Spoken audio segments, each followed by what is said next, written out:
As a child, you watched so many films that you probably would struggle to recall them all. But there is one film that stands out amongst the rest, and for all the wrong reasons. You recall sitting there, in the dead of night, having sneaked out of your bedroom to enjoy some alone time with the TV, because your mum always says you should be sleeping, rather than staying up watching. But, as usual, you ignore her. That's when you notice a new film, lying there in front of you. The Aristocats, but only it's not the family-friendly film you'd come to expect. Quite the opposite. Welcome, listeners. Today's story is Lost Episodes Can Be Found Again by HopelessNightOwl, and a multi-part series tale that I'll be covering today and on Friday. Right now, I'm enjoying the loveliest of creamed honey teas to keep me warm, as it's cold over here in Australia. So wherever you are, I hope you, just like my drink, is just right. So turn off the lights, turn up the sound, and whatever you do, watch what your kids watch.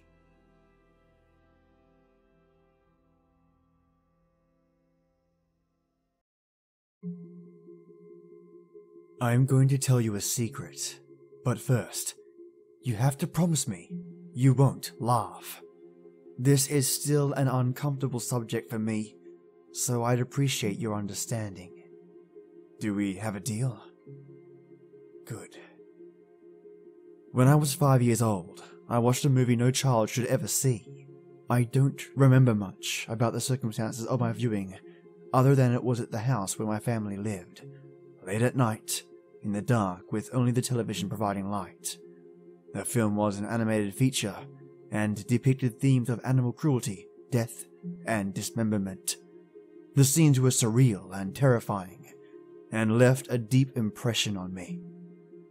For years afterward, the only scene I could remember, clearly, was when an evil woman was drowning a family of cats in a stream, which I would have nightmares about for years afterward.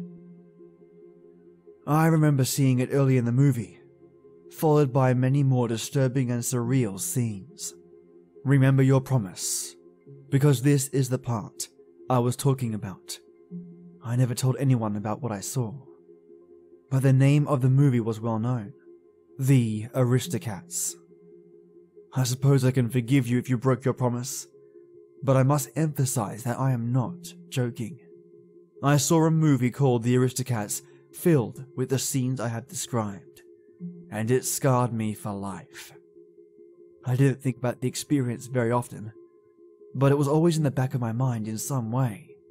Though I didn't realize it at the time, I know now that it caused me to shy away from animation and children's shows. It subtly informed my whole outlook on the trappings of childhood.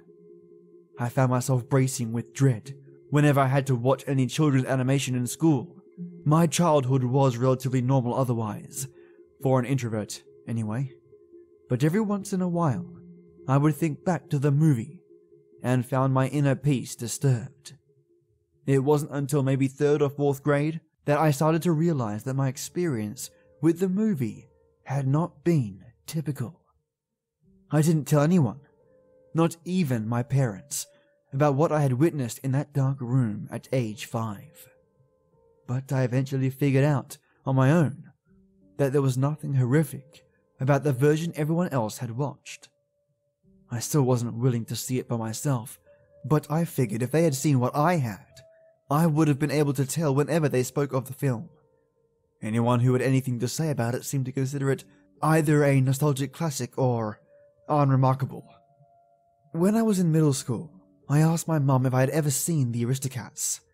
She said I had, once, having stayed up past my bedtime and watched it secretly. She said I seemed strangely disturbed by the film, and I had never wanted to watch it again as a small child. I asked if we still had it in the house, but she said I had been so afraid of the movie that she had thrown it out. It had been a home VHS recording she bought at an estate sale, rather than a retail copy. I finally decided to watch the movie again. I ordered it from the library and watched it one Saturday. It took me a couple of hours to work up the courage to finally hit play. I found it to be a wonderful film. Immediately I realized that whatever I remembered seeing at age 5 had nothing to do with this movie. There was no graphic violence, no psychedelic scenes, nothing that should have traumatized me as a child. And yet, what I had seen all those years ago definitely shared elements with this movie. The kittens and their mother were drugged and kidnapped, not drowned. But I instantly recognized the moments heading up to this divergence, and almost had a flashback to the cartoon drowning I had witnessed. I was hoping to find closure, but instead, I was more troubled than ever. There was no question in my mind that I had viewed some awful and perverted version of this classic film. I told one of my friends about it a few days later. I didn't let him know how convinced I was of what I had seen as a young child, instead simply relating it as a vague and confused memory. Like, hey, the other day I saw the Aristocats. I used to be terrified of that movie because for some reason I thought I saw gore scenes and cats drowning when I watched it at 5 years old. Funny how your memory plays tricks on you at that age, isn't it? He told me about the movie Felidae. He explained that it was an animated movie about cats with a similar animation style that contained graphic gore scenes, and was definitely not for children. He said maybe I had somehow seen that movie instead of the Aristocats. I streamed and watched Felidae. I saw what my friend meant about the style having the same feel as the Aristocats, except dark and bloody. But it wasn't what I had seen. I knew for sure that 5-year-old me had watched a movie with the same characters as the Aristocats, and I also knew for sure that it had contained bizarre and disturbing scenes, not shown in the mainstream version. This whole thing was driving me up the wall. To try and get some kind of closure, I started seeking out and watching old children's animation that contained graphic and disturbing elements that would never be included today, such as Watership Down, the 1978 version. While these works were interesting and gripping in their own way, they were decidedly non-Disney. While other studios may have been willing to take such risks with their works decades ago, the fact that The Aristocats is a Disney property made me sure that the version I had first seen was something I was absolutely not supposed to. Ever. I let it go after a while. A few years passed, and in college I learned about this internet urban legend called Lost Episodes. People claim to have seen episodes of TV shows or altered versions of movies, usually animated, that contained graphic and disturbing content. The episode or movie was often found in unexpected places, and those claiming to have seen it often said it mysteriously disappeared, whether through a VHS tape appearing to have somehow self-erased, a website going dead immediately after viewing, etc. To be honest, I didn't put much stock in the validity of these stories, but with my Aristocat experience still in the back of my mind, I decided to look further into it. I found a YouTube channel called Cartoon Geek, who was discussing a certain lost episode for his 40,000 subscriber special. After going through the obligatory thanks and talking about how much his subscribers meant to him and all that, he began. Now, for those of you who are new to this channel, I'm basically just a guy obsessed with all things nostalgic and geeky about cartoons and other media. Most of my content is simply reviewing old cartoons and whatnot, usually superhero related. However, I also do a side series on the strange and creepy side of animation. For example, my 20k subspecial was a 3-part series on Disney and their alleged subliminal messages in film and television. And this video you're watching now is sort of in that same vein. We're going to be taking another look at a certain lost episode. For those who don't know, lost episodes are basically this urban legend about episodes of TV shows which were lost. As the name implies, these episodes are said to contain graphic and/or disturbing and surreal elements and are generally regarded as material that the public was not meant to see. So to recap, in 2009 this anonymous internet post started circulating online about an alleged lost version of this scene. In it, the dynamic duo actually do slide into the furnace, burn alive, scream, and are shown graphically being burned to a crisp. Followed by surreal and non-linear scenes of grieving friends of Bruce Wayne in mourning and the funeral service. Now, when I did my first video on this subject, I was honest with you guys. I didn't really think there was much credibility to this story. I like to keep an open mind on this show, but there was just certain elements of the post that made me say, okay, this is probably bullshit. Like how the tape conveniently erased itself after the anonymous author viewed it. But since then, I've gotten a lot of comments and emails talking about how allegedly this lost episode has been posted online. Naturally, a lot of you are already saying this is fake, but this topic won the poll for this special, so let's find out. After some preamble, the video cuts to the alleged lost episode, at the part where Batman and Robin are sliding down the tunnel toward the furnace. All the parts where the two used their belt gadgets to get free were removed, and when the two were close to the furnace, the screen filled with fire, and two poor quality shrieks played. After that, there were some strange abstract scenes, but all of these seemed to be simply random clips from other episodes with some editing effects thrown at them. Cartoon Geek returned. Okay, so right off the bat, Batman and Robin die off screen, which is obviously not what happened in the lost episode post that was shared around. They basically just used the flames from earlier in the scene and cut them over to make it look like Batman and Robin died, adding in a canned scream effect. The surreal scenes that follow are also just random clips from throughout the show with various editing tricks applied. I could have done some of them myself. So while this is impressive work, I think it's pretty clear that this is a fan project inspired by the anonymous post. I'm going to rate this animation myth as debunked for now. He gave some more breakdown and deconstruction of the clip, before ending with some kind of promotional giveaway. What really got my attention, however, were some of the comments. There were at least a few people insisting that the lost episode was real, and that they had seen it with their own eyes. I PM'd one of these people. I asked if he had really seen the episode, and about the circumstances. He responded within the hour. Yeah, I was at summer school and during recess I snuck off to the school's library back room to be alone. I put a VHS of the cartoon that was there and saw it. Honestly, I wasn't really disturbed back then, since my parents let me watch R-rated horror movies and stuff back then. Lol. But yeah man, this thing is real. I asked if he knew any information about the other supposed lost episode phenomena, but he said he did not. I did some research of my own. There were a few lost episode stories floating around on the internet, mostly about children's shows. To be honest, not many of them seemed all that credible. Still, I strongly felt there was something real here behind all the embellishment and fictionalization. I decided to see if there were any such stories surrounding the Aristocats. My searches for disturbing content in the movie returned nothing but the expected this one scene in the Aristocats totally scarred me for life as a kid stuff, or more information about the Faraday movie. I tried reaching out to some of the credited animators, writers, and crew members, varying the content of my emails so as to cast as wide a net as possible.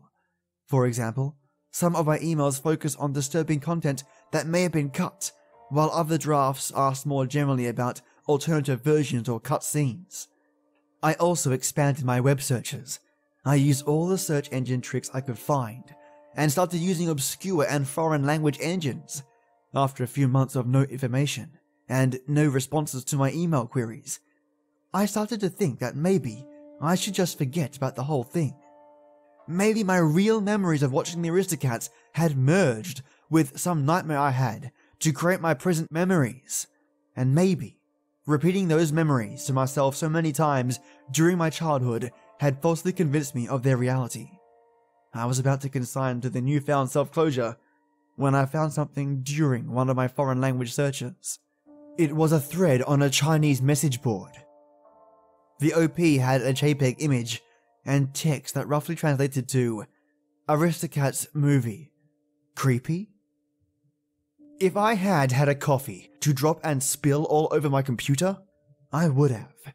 The image dashed away any hope I had of passing off my childhood experience as just a traumatic nightmare that had stuck in my head longer than it should have. It was a frame from whatever twisted version of the Aristocats I had seen, And while I hadn't actually remembered this particular still until I found this message board, the instant I saw it I remembered the clip, and memories started flooding back, still vague but vivid and definitely real. I was now more firmly convinced than I had ever been before that the violent version of the movie was real.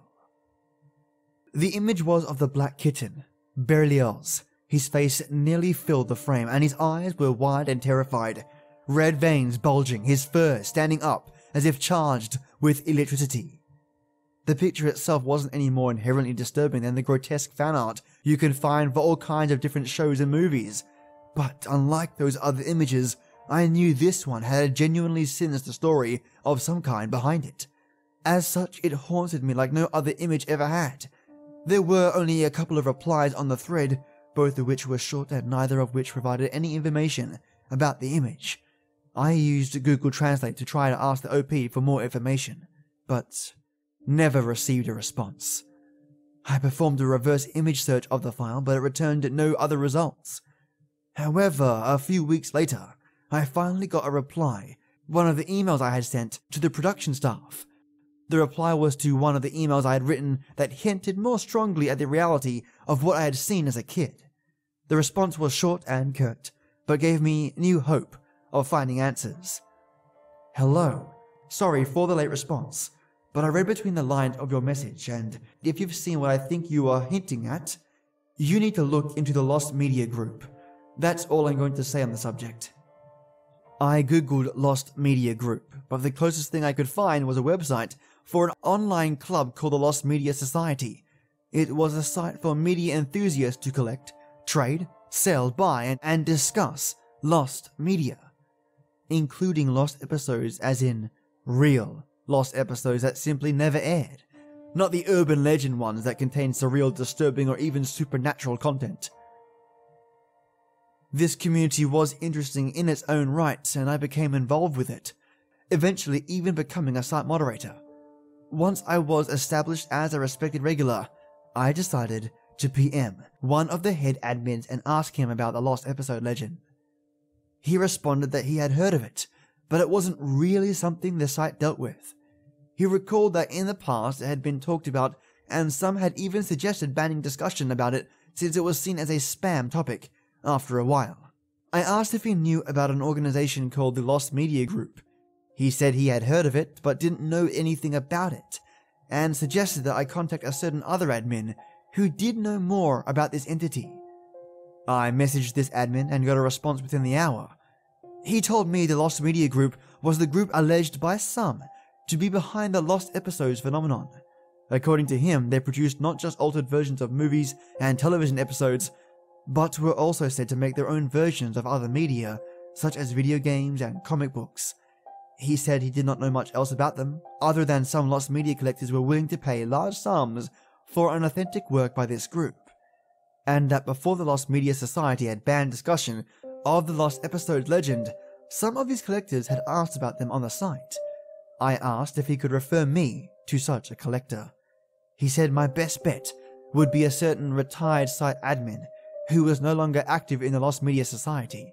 He linked me a couple of archived threads by this individual asking about lost episodes, and gave me the man's email address. I shot him an email asking about his interest in lost episodes. And even went as far as to directly ask him if he knew about a lost episode type version of the Aristocats. A few months went by with no response. During this time I researched as much as I could about lost episodes. I found out about another alleged lost episode of The Flintstones. The story behind this episode was much like other lost episode stories. A special episode out of the show aired on an otherwise unused television channel and had gory and surreal content. The main difference between this story and the others was that this one had a somewhat credible outside source. The original forum post had a link to a digitally archived local news article from 1979. The FCC had received complaints from dozens of people claiming to have seen the episode. The complaints came from the Lake Capitagama region of Minnesota, with most originating from a couple of specific lake resorts. The incident was locally known as the Kabetogama broadcast. I decided the next logical step was to contact the FCC for more details. They responded within a week saying that unfortunately, they were not at liberty to give out such information. At that moment, I considered filing a Freedom of Information Act request, but decided to take a different route. One of the two lake resorts most heavily involved with the incident was still in operation. I scheduled a vacation from work, and a few weeks later, I was on my way to Lake Kabetogama. Cleck's Cove was a collection of 15 cabins, a bar restaurant, and a small boat dock with boats available for lease. I had rented an old A-frame unit and planned to stay for 2 weeks. The resort was a nice place to stay. I spent a few days fishing and seeing local attractions. I fell in with a group of regulars who fish at the resort every year. We went on several boat trips before I had enough courage to ask the oldest of them about the Kabetogama broadcast. "Oh, that funny thing. I actually just missed out on the whole thing. It happened a week before I stayed here, in summer of '79. I heard a lot about it though. You'll want to talk to Ed about it. He was there." He was referring to Ed Cleck, the founder and proprietor of Cleck's Cove. I had considered asking him about the Kabetogama broadcast before, but wanted to feel out the locals first. However, at this point, I decided I was being overly cautious and chose to follow the man's advice. Mr. Cleck was in his late 70s, but his memory was still sharp. He liked to tell stories, and I took advantage of this by starting a conversation with him about the history of the resort and the lake. This got him going for a couple of hours before I brought up the Kabetogama broadcast. "Now, why do you want to know about that?" he asked, seeming taken aback. I told him I had read about it on the internet and what the story said. He shrugged and said, "Oh well, that's pretty much what happened. Nothing much else to tell, really." I asked if he had seen the episode, to which he responded they had caught the end of the broadcast after being told about it as it was happening. He said he saw Barney die a horrible and bloody death in some faux Stone Age contraption, but didn't remember much else. He was reluctant to continue the conversation much further, but assured me that the incident was very much real indeed. I pondered all I had learned on my drive home. I had been left with more questions than answers, and didn't seem to be getting any closer to tracking down the Aristocats' lost recording. The more I learned, the more new questions came up. Was the disturbing Aristocats version I had seen connected to the Kabetogama broadcast or the alleged Batman and Robin Lost episode, or was I making connections where there were none? Did that person on YouTube who claimed to have seen the Batman Lost episode really see it? Or had he just been trolling me? Surely all these claims couldn't be coincidental, but there was no explanation for the existence of these lost episodes. While I was churning all this new information over in my mind, I didn't notice the vehicle behind me until it was right up on my bumper. I swerved as I made contact and careened into a ditch. The other car drove on without stopping. I wasn't injured, in fact my airbag hadn't even deployed, but I sat in shock for many, many minutes afterward. When I finally got my bearings, I called 911 and told them my location based on the nearest mile marker. It took about 45 minutes for a state officer to find me. I told the police what had happened, but wasn't able to provide much details such as the make and color of the car that had hit me or the license plate. I did not tell them what business I was on, or my lingering suspicion that the incident had to do with my investigation of the Kabetogama broadcast. Despite this experience, I decided to stick my neck out a little more. This was getting serious, and I needed a clear picture of what I was up against. I had an acquaintance in the FBI who owed my family the favor of a lifetime. I convinced him over dinner that I paid for to look into the lost media group for me. A few weeks later, he had a document for me. It was an analyst report containing all the information the FBI had on this mysterious group.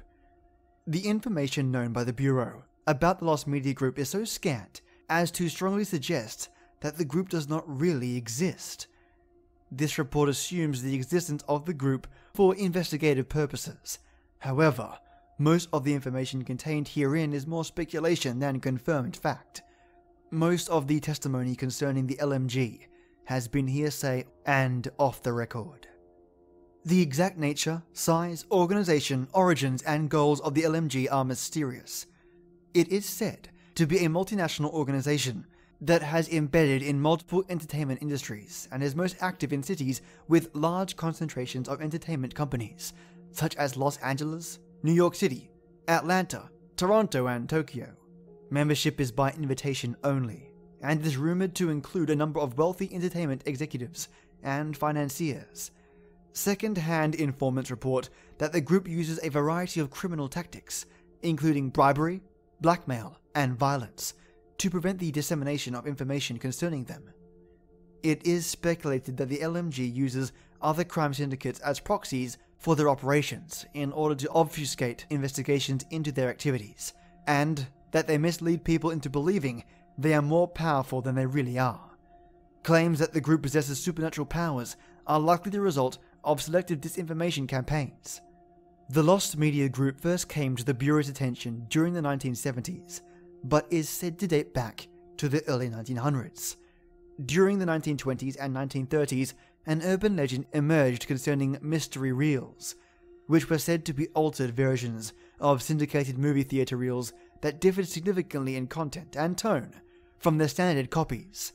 The Bureau believes that the lack of public awareness of entertainment industry standards and copyright contributed to the fact that such works were not reported to the media or law enforcement. A recurring theme in testimony concerning mystery reels is that they often contain violent content that was more extreme than mainstream theater content, and several former members of censorship boards have claimed to have received complaints about them. Witnesses also claim that mystery reels based on live-action films featured different actors, and that these actors in retrospect seem to have been coerced. One witness claimed that an actor in a silent mystery reel appeared to be saying, "Help me," before being silenced by someone off-screen.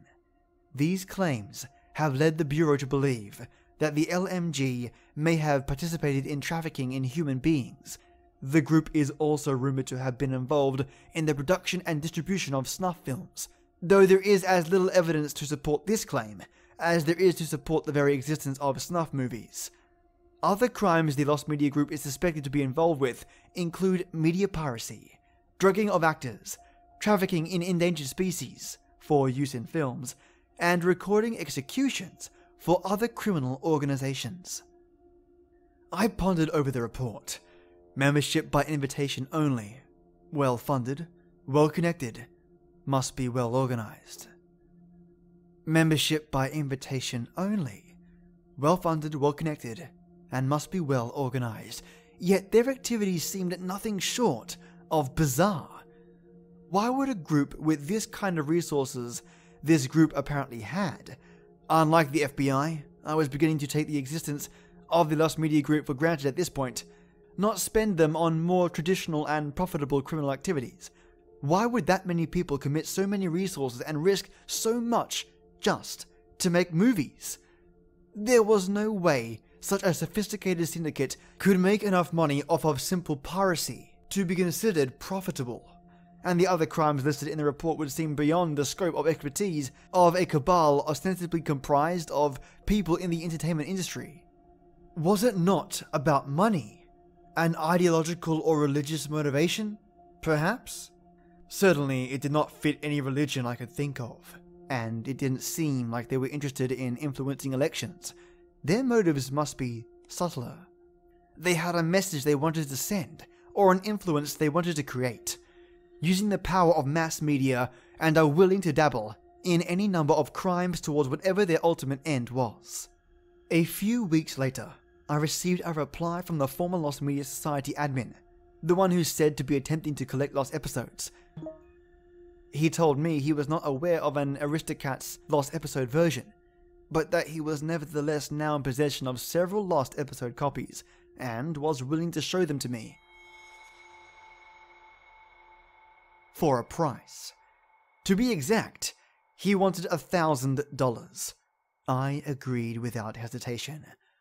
I was not at a point in my life where I could comfortably spend $1,000 on anything, let alone a prospect that might not deliver, but I was afraid trying to talk him down to a lower offer would make him break contact, and something in my gut told me that his claims were at least sincere.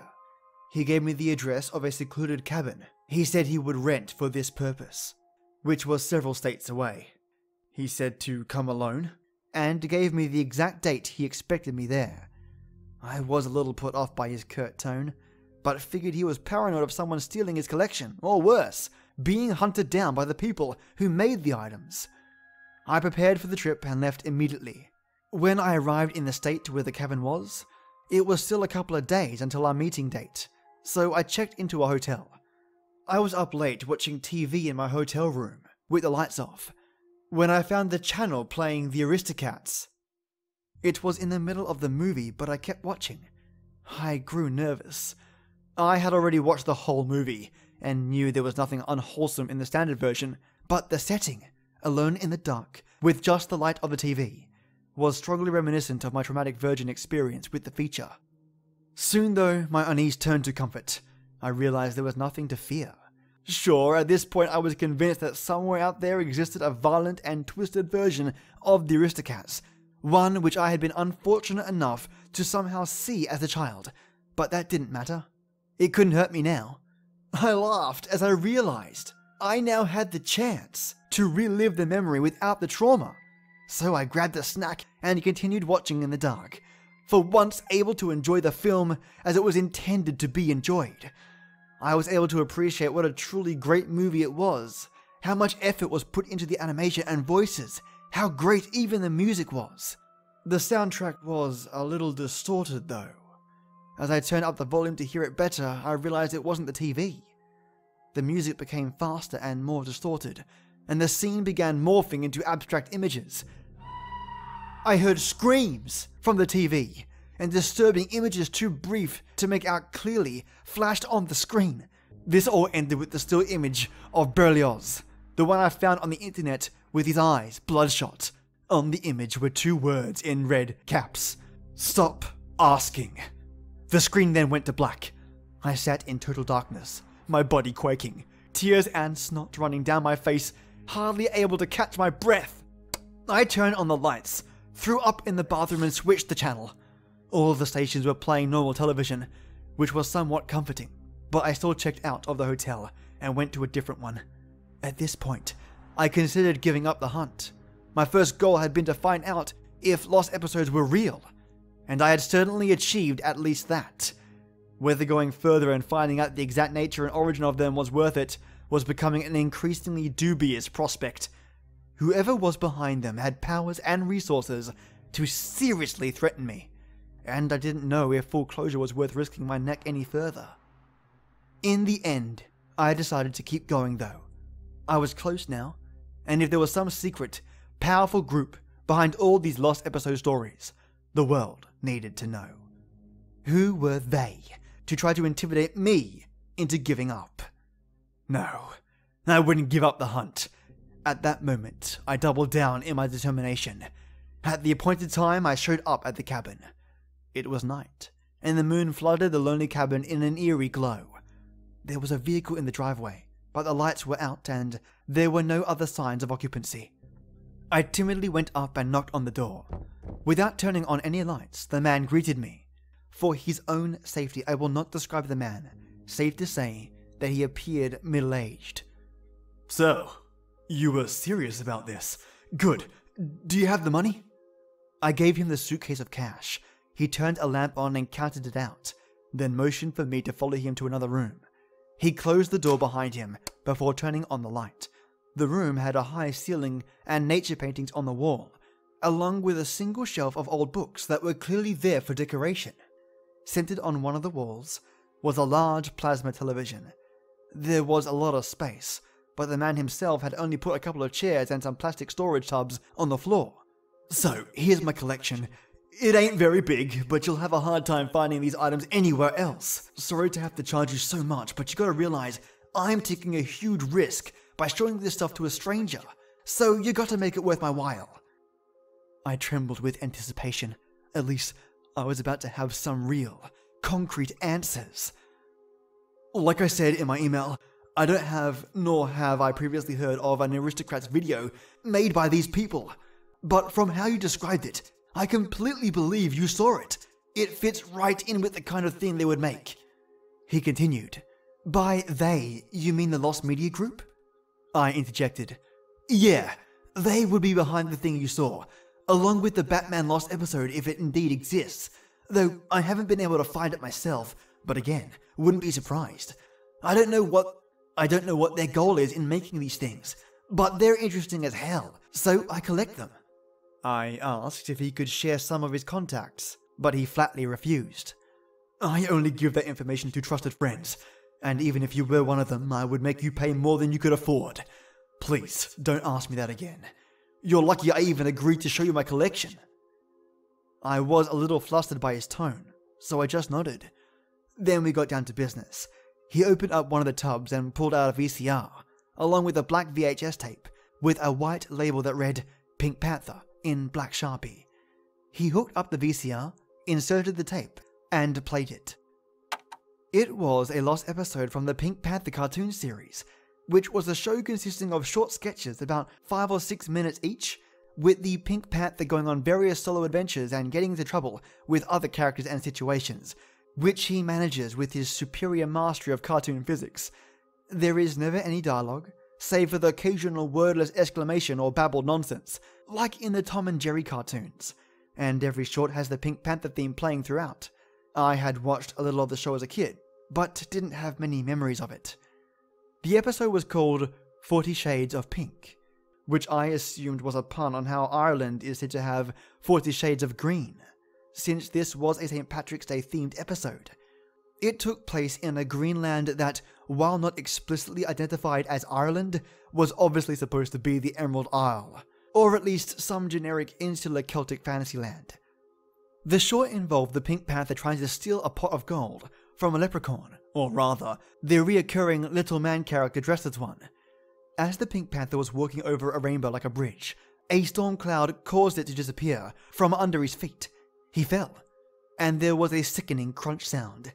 The Pink Panther was shown bleeding out on the ground, bones jutting out. Then he saw the leprechaun's pot and crawled over to it. Despite his injuries, a smile of victory crawled across his face. As he peered down into the pot, the leprechaun appeared from behind and pushed him in, closing a lid over him and then roasting him alive over a fire. The episode ended with the sound of the Pink Panther screaming. Lame, I thought. Someone basically just took the Pink Panther cartoon and gave it the itchy and scratchy treatment. It was somewhat disturbing that whoever did it clearly had access to the original animation resources to make it look exactly like a real episode. But overall, it was underwhelming compared to what I was expecting. The next item was a copy of The Lion King. This time it was a proper factory copy with a retail jacket. The man told me the movie itself was normal, but there was a special animated short at the end of the tape with psychedelic properties. He warned me that the experience would be far more intense than the Pink Panther tape, and even asked me if I had any heart conditions. Despite his warnings, I insisted on going through with it. He refused to fast forward to the short, saying he wanted to keep the tapes from warping, even though he had the footage digitally archived. After the credits, there was some special features, including some animated shorts I had never seen before. When the title appeared for a short called The Lion, the man paused and asked once again if I was sure I wanted to proceed. I nodded, and he played it. The short featured what was apparently a version of Scar, but the art style was completely different. It was a 2D animation, but somehow much more realistic than Pixar animation. It's hard to explain. It wasn't like CGI realism, but there was so much detail and effort put into the character that it gave the impression of realism while still being paradoxically fantastical. The clip showed Scar walking around a white background before stopping to face the viewer. The camera began slowly zooming in on his face, and his eyes began glowing red. Threatening jungle music began playing. Suddenly, I became very nervous. A vicious grimace emerged on Scar's face, the kind a predator makes before striking. His mouth opened wide, showing rows of sharp teeth, and I heard realistic growling sounds. His face wrinkled in a pattern consistent with the face a lion makes before pouncing. My nervousness turned to terror. My gaze was transfixed on the screen, and I couldn't look away. I knew it was only animation, And even if it wasn't, the lion couldn't get to me through the screen, but I was paralyzed, as if facing a real predator. I was in a trance, one that didn't break until Scar jumped, and I screamed for my life. I kept screaming until the man shook me out of it.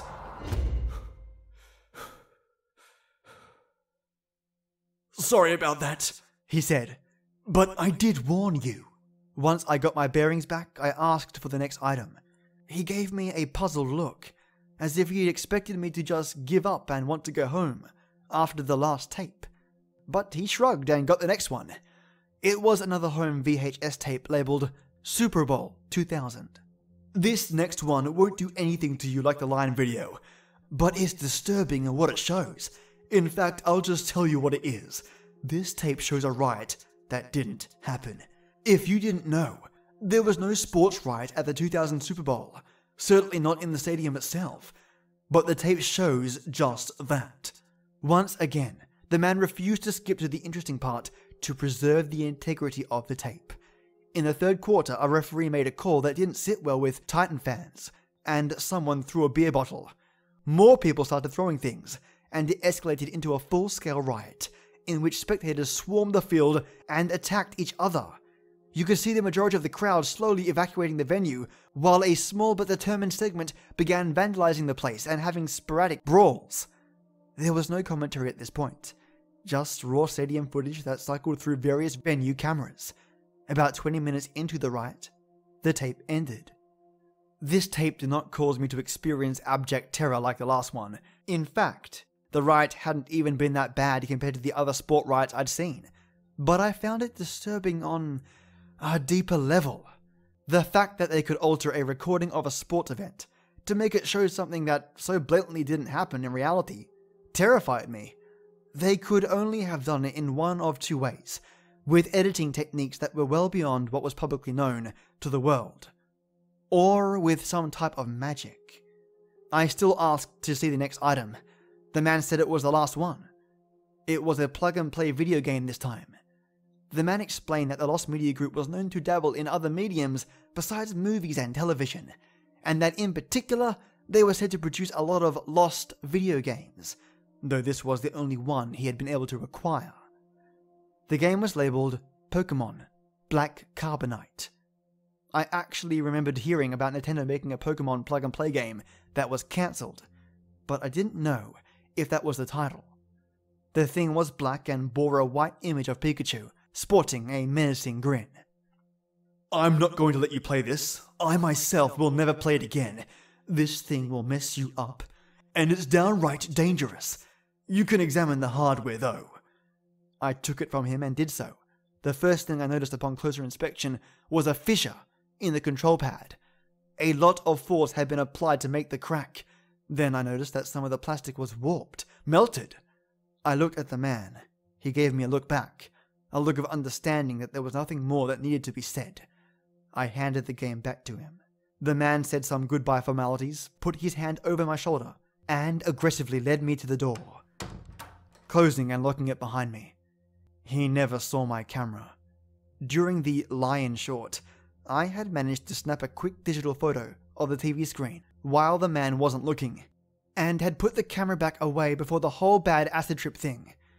I had the photo enlarged and enhanced and studied it.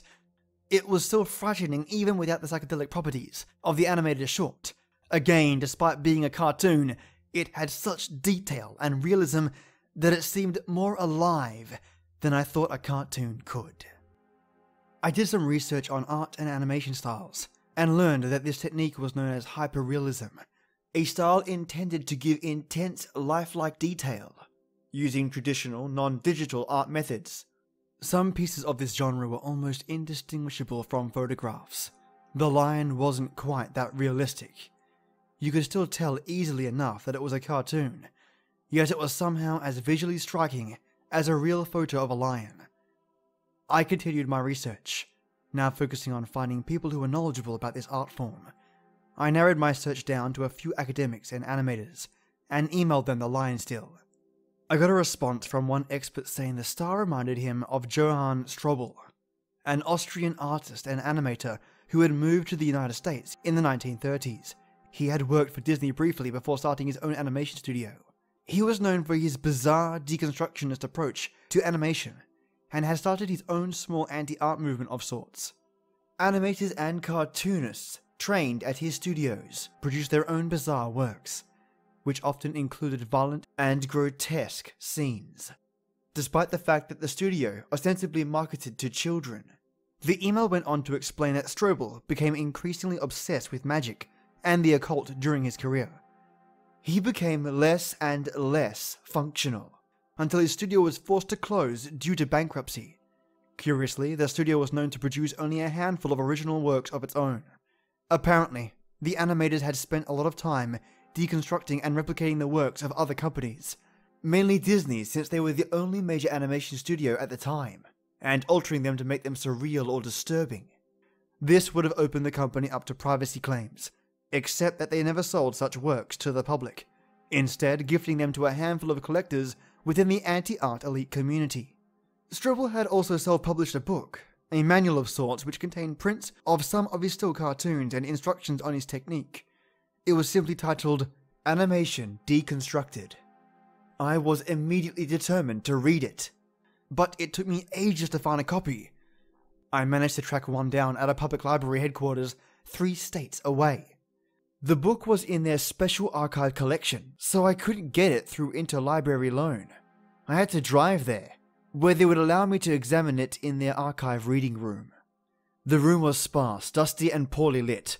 It had the feel of a 1950s police interrogation room. I was allowed to read the book of interest at the single table under the supervision of a librarian. It was yellowed, and the jacket was wrapped in protective plastic. The volume was short enough to read in an hour. Strobel was not as good at English as he was at drawing, so the self-published aspect really showed in the numerous grammar errors. There were a couple dozen prints in the book, all made in his unique hyper-realistic style.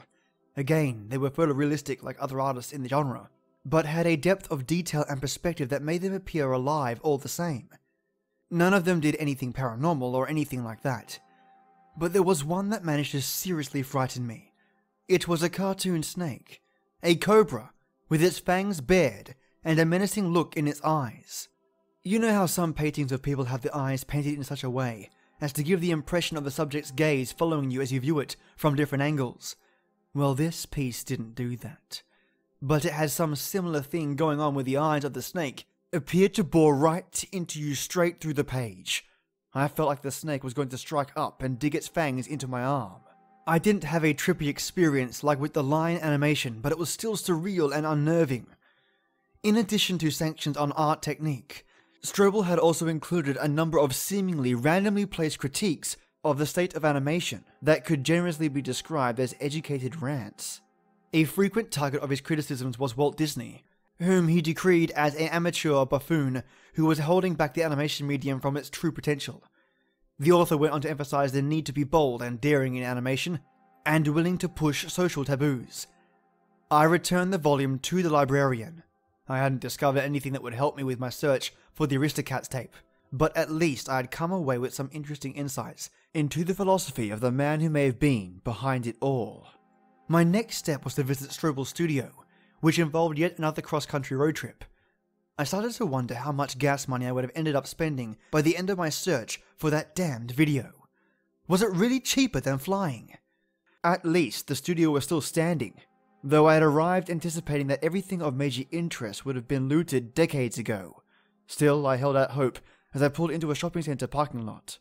The rest of my journey would have to be on foot, since the studio had predated modern roads. I crossed the interstate, there being only light traffic, and found and followed the old dirt road that would have been the sole source of vehicle traffic back then. By now it was largely overgrown, and I cursed myself for not bringing a machete. It took me 2 hours to reach the location. It was a 1-story wooden building with its windows boarded up, and foliage growing all around it.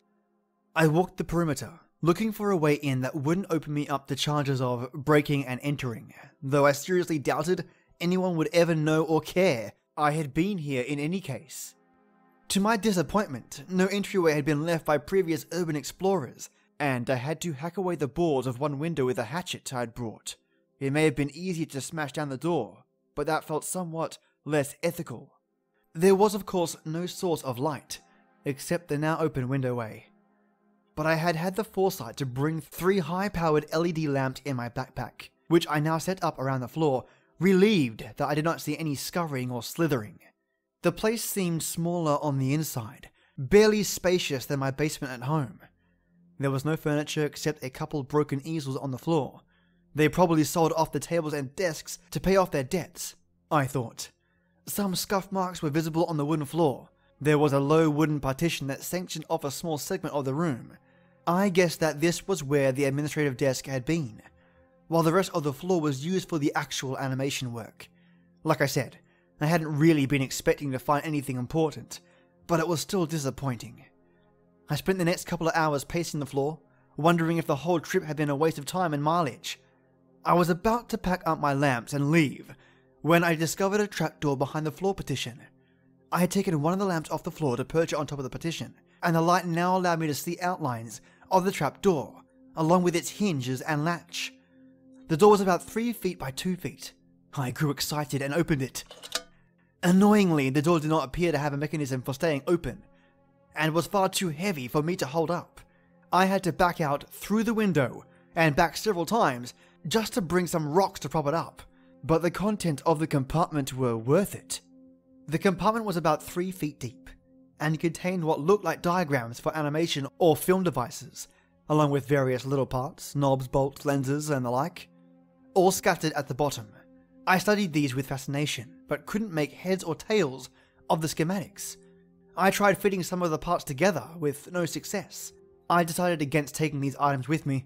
I had rationalized that violating the law by entering this place unlawfully was worth pulling back the curtain on whatever had caused my childhood trauma. But these items were unlikely to be of value to that end, and thus stealing them for my own curiosity would go beyond the bounds of that justification. However, I did photograph each one of them just in case. The next few months were uneventful. I felt like I hit a dead end. I took a break from the mission and focused on life obligations.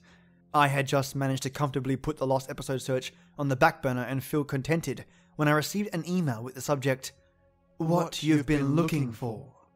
I hesitated a good few minutes before opening the message. "Hello.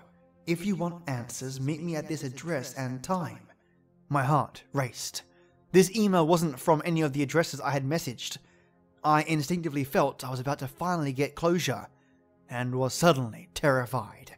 Perhaps even more terrified than I had been at any point before in this journey. More than when I was run off the road. More than when I was hypnotized by a cartoon lion. More than when I had been threatened through the TV in a motel room. My hands were shaking so much I could hardly use the keyboard to a new tab and look up the address. It was an empty lot from an abandoned building that had been razed years ago. The Google Maps Street View looked somewhat foreboding, but it was within comfortable driving distance of my apartment, which terrified me even more to realize the sender knew what city I lived in.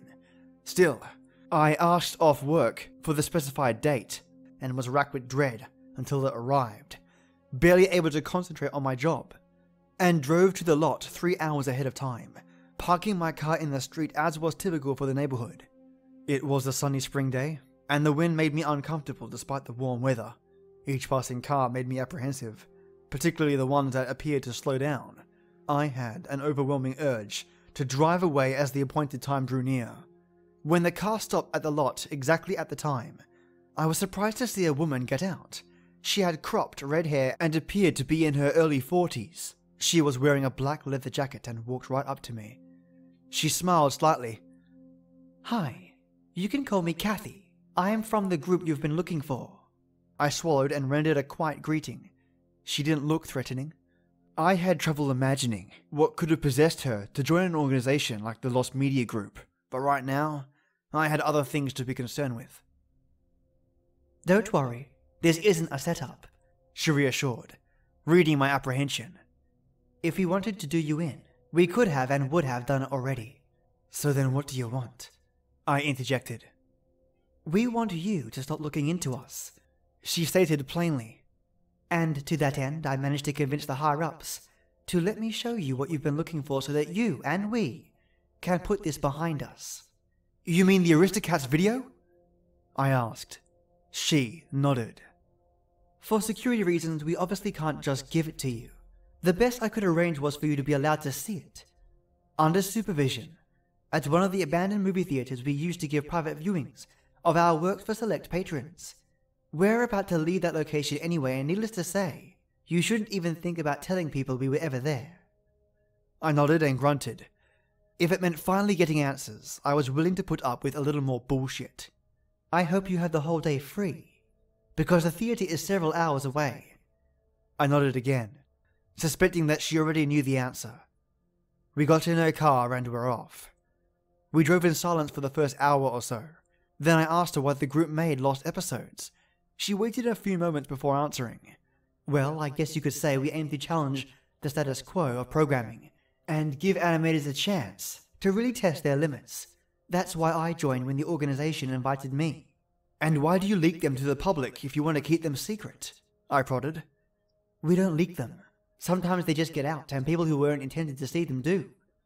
I don't know how you ended up seeing one of our works as a kid, but it wasn't supposed to be. And what about the Kapitagama broadcast? Some members of our organization was messing around when he wasn't supposed to.